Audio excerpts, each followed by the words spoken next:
If you need an accessibility audit for an informational website, I have really good news, and that is that your audit won't cost nearly as much as an audit for other digital assets.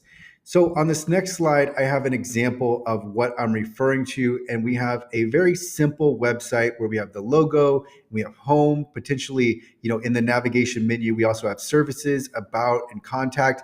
And these pages for an informational website are going to be fairly static, mostly text-based. There might be some images in here, but there aren't going to be too many interactive elements. Here on the homepage, we have a Get in Touch button, but everything is very, very straightforward and simple. And for that reason, it won't take us as long to audit an informational website. So when I say informational websites, let's talk more about what I mean. So this is a static website primarily centered around information, and it's going to consist mostly of text and images, and it will be light on dynamic or interactive elements. And so when I say interactive elements, think of form fields, buttons, mega menus, etc.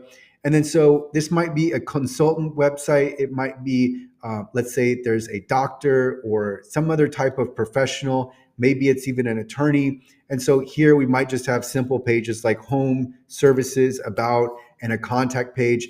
But it might even be just 5 pages, maybe as much as 10. But an informational website, the point here is that it's very simple and it's usually static.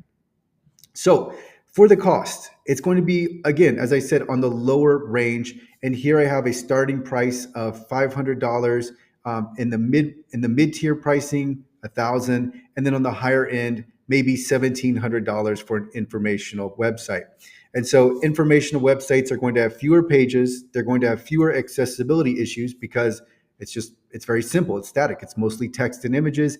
And there are going to be, and then also along with fewer images, there will be fewer types, not images, along with fewer issues, there will be fewer types of issues, which also makes the audit easier. And then again, there will be less interactive elements and less dynamic elements.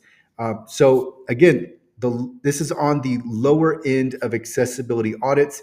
And if you need help with an audit, you can visit accessible.org/audits.